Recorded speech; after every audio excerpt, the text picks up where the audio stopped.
All right, guys, I hope you're having a fantastic time. I need one big hoorah. Hoorah! Fantastic. So the next person I'm introducing, I met this guy.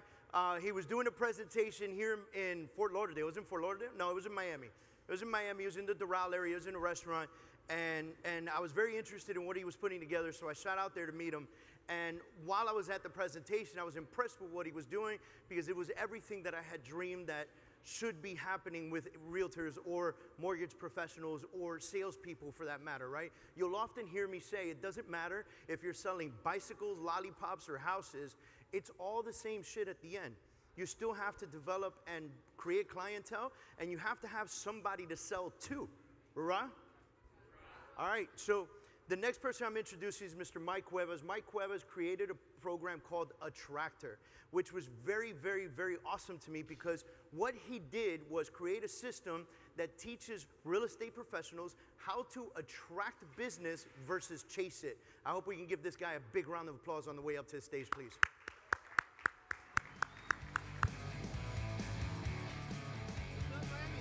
Test, test, test. Hello, hello. All right. What's up, everyone? Wow, it is bright up here. Who got a lot out of that last section or that last session? Because we're actually going to be talking about building that story, that brand, but using video. So just by show of hands, really quick, how many of you? I can't see in the rear there, but how many of you are doing videos? How many of you that didn't raise your hand are not doing videos because you don't know what the fuck to say or what to do? How many of you are curious on what your own brand and or story is? Everyone knows what that is? All right. Well, let's talk about what this is and what we're really getting at. Everything James said is on point, all right? Agents with a strong personal brand don't chase business, business chases them. Do you honestly think Josh Altman prospects? I don't know if he, I'd love to ask him. I mean, it's a good question, but I think he's got business coming to him. You know, I think he attracts business. Most of the top producers attract a lot of business, but it's not about building a strong brand. The whole reason to do so is just so it's your excuse to stay in front of your audience. So what I'm getting at is why your brand matters is that if you guys look at the statistics, consumers, only 4% of consumers chose an agent based on the brand they're associated with, which meant 96% of them actually chose the agent themselves. Do you guys really think the flag that you're with today really makes someone want to use you for your services? Or do people do business with agents they know, like, and trust? So the key, though, is how do you stay on top of mind? How many of you guys touch your database often? That's not many hands in the room. I could see maybe like 5 to 10 different hands. If you're not in touch with your database, it's very hard to generate those referrals in a referral-dominated business. What we're talking about is associating your personal brand with your job. So simultaneously, you're reminding your audience what the fuck you do for a living. Sorry, I swear a lot. But let me just go back to the stats, because I didn't create this chart. This is NAR. 51% of buyers last year were referred to their agent. 12% were they used in the past. That equates out to 63% of people used the agent in the past, or they were referred to them. So which is the most important lead generation system in the business? Is it referrals, or is it chasing after Zillow? Now, if you look at the other stats, 10% of people found their agent from the signage and 4% from an open house. But if you add them up together, that's 80% of people found an agent they knew in the past, they personally met, or they were referred to. That's a big statistic. I don't know about you, but my #1 goal is to be top of mind with every single person I know, because it still is the #1 source of business.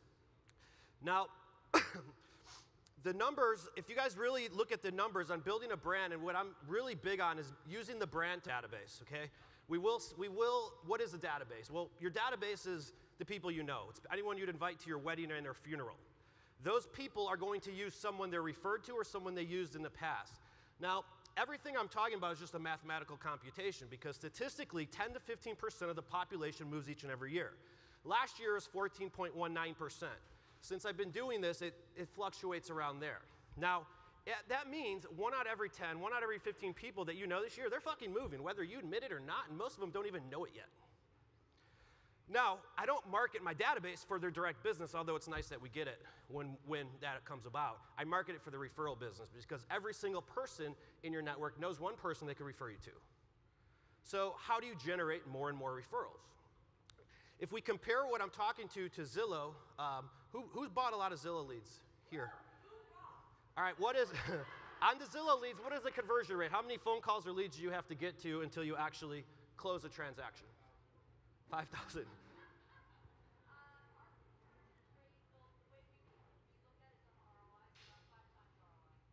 What's the number of calls to get the ROI? And I understand that part. 10 is good. You got a killer team, no doubt.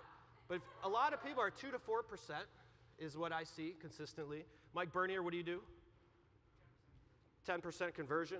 What's the difference between walking around and having more conversations? Instead of chasing leads, if you're chasing relationships, 1 in 10, 1 in 15 people that you come into contact with are going to be moving this year. At the same time, every single one of them has the ability to refer you business. Now, I want to show you guys how to do that with video in 15 minutes, but the biggest holdup is where do you start? And where you start at is by first identifying the story that James was talking about. And this is going to feel weird because none of us look at ourselves as a brand because we're just individuals. We don't think of ourselves as a brand because we're independent contractors, and it feels very, very weird. My brand is I'm a dude. It's just who the fuck I am. All right, I can't help it, but the key on building your brand is it's not about real estate. None of it is. Your videos don't have to necessarily be about real estate either. When you're defining your video strategy, it's super duper important to talk about something you're actually passionate about. If you don't, you won't do it. The key is authenticity. If I talked about stuff I did not personally enjoy or have passion in, I would never want to do it, and I would feel really awkward by me doing so. Does that make sense? The goal with video is just to connect. That's all it is. It's not a lead generation type thing. I don't look at it that way. It's a brand building platform. My only goal for every single video that I create is to say, hey, I could see myself riding in a car with that person. And if we think that people don't judge us within the first 10 to 15 seconds, you're crazy. We all do. It's human nature. And that's the importance of identifying the story because people will do business with people they like. Now, I want you to all look at your last 10 clients that you guys have all closed, and there's no coincidence that you became good friends with them. You're like, wow, all my clients turn into my beer drinking buddies, right? It's because you attract like people. When you identify your story, it makes it easier to identify those people you would attract. So with video, for those of you who are scared to get on camera because you don't know what to say or how to say it, no one remembers what you're actually going to say. 60 to 30% of communication is going to be based on the tonality and the body language you're using. The higher my voice goes, the more you guys pay attention. If I talk like Ben Stein, really freaking boring, you guys are going to fall asleep. But it's how you say it. It's just like what your grandma said. So don't worry what you're doing video on in terms of the content. Worry more about how you're actually saying it with your tonality and with your body language. So when you say it well about something you're passionate in, it's authenticity. So let's adapt this to real estate so I can show you guys some visual images. The sociable agent is an agent in Tucson. She's about 65 years old. Her kids are all empty nesters. And what she likes to do is drink and party. All right? When she's at every neighborhood event, she's at every single social gathering, every brewery that's open, she's there. And she provides a hospitable real estate experience. Well, her video strategy is called Tucson Social because what she does is she's on the scene with Tucson Social because that's where she's most passionate. That's what she's most passionate about. The San Diego real estate mama is not a real estate agent. She's a mom that happens to sell houses, and her last 10 clients were all parents as well. San Diego real estate mama's content strategy is all about the top 5 beaches with kid changing stations, the top 5 kid-friendly breweries. Okay? Real estate agents are local experts. By creating local video content, you're positioning yourself as a local expert, but delivering on your brand's story. The house doctor is a guy in Temecula, and when the healthcare law came in, he sort of got squeezed out of business, and all of his friends and family know him as a doctor. Well, he provides people healthy real estate solutions, and all of his videos are with him wearing a white coat. People aren't going to remember what the hell he's talking about. They're going to remember the white coat. All right? Is this starting to sync with you guys? Now, you don't always have to have some super duper clever name or anything of those lines. Regina Flores is just an agent. She has a show called Ramona Revealed where she's revealing the business owners of Ramona on a small business interview strategy. So let me go through an about video, and we're going to play this really quickly. If you guys could play it for about 40 seconds, 30 seconds. Life is way too short to not be living it up, especially here in beautiful, sunny San Diego. you're probably thinking, gosh, live, let's face it, there's not even a bad spot in this city. But there are so many great spots to live. How do you know which one is the right one for you?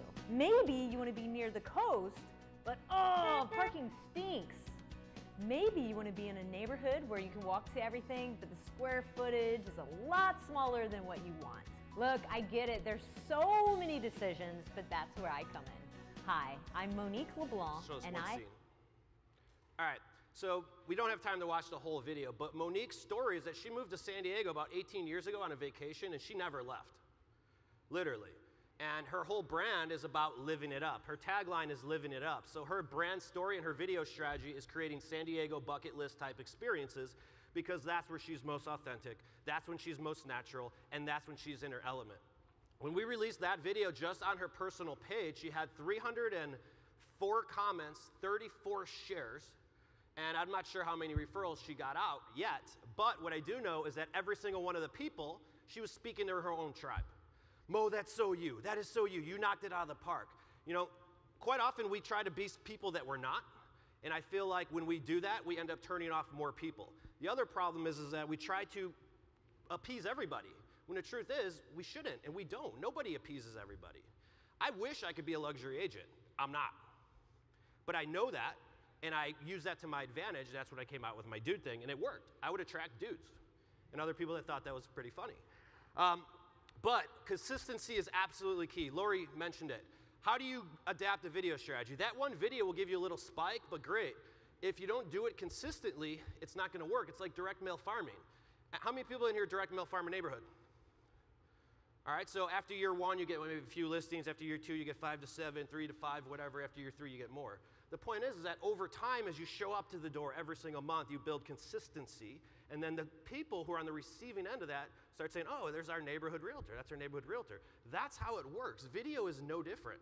If you're going to commit to doing it, it's just like you have to pick a strategy, and then you have to go out and actually do it. Now, we're going to walk through some examples of some strategies. This agent's actually in Minnesota, but she's a brand new agent. Mike, she a brand new agent? Did he leave? She's a brand new agent, and she started a series called Local Love. She interviews business owners that the local love, and I'm going to talk about how powerful this strategy is. Guys, if you could go ahead and play that. Hey, have you ever heard of Bend and Brew? What? Beer? Yoga? You're going to hear about it this week on Local Love.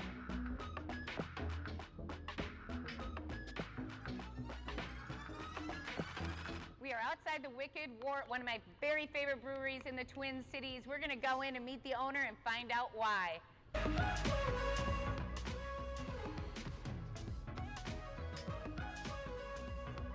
This is Steve from the Wicked Wart. Hi, Steve. All right, guys. Hi.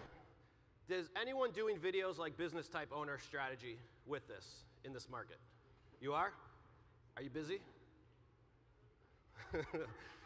So, sure. With consistency, this stuff is extremely powerful. I'm going to show you why in just a second. Now, regardless, I would have never known she was only in the business for 6 months. Would you guys have? I think just because she's on video, if I start doing videos about me talking about chicken and waffles, you guys would think I'm a chicken and waffle expert. I have no fucking idea what chicken and waffles is. I just saw a sign about it.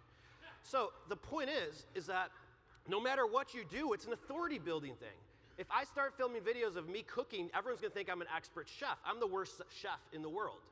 But we still have to define a strategy because this brand, your story, is your excuse to stay in front of your networks.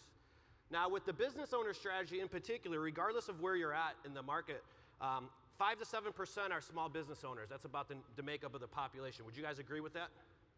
Now, what we're doing is we're creating mini TV commercials for the business owners so we could start off our relationship on a forward-facing foot. And we're creating just those little TV commercials. So what's happening is they're transforming into referral sources. All right, we take that content, we define our video strategy, and we post it, we rank it on YouTube, we post it on our website content, but these videos become the excuse to touch our database with. How many people here want to send their database another turn back to clock email? We don't need to tell our database that it's spring. Most of them can see and look out the window. When you have crap content, you're going to get crap results. When you start creating energizing, engaging type content video is just a great way to do it. People start remembering you. People start seeing you. You walk into the grocery store and you'll be like, you actually fucking watch that? And they're like, yeah. These people that are doing these Facebook Lives videos, they're doing very well because it's all building their brand, and it's because they keep showing up, just like direct mail once a month, that it works. Now, how many of you guys are blogging? Anyone blogging or anyone creating real estate type content? Yes, love you. All right. Not that much.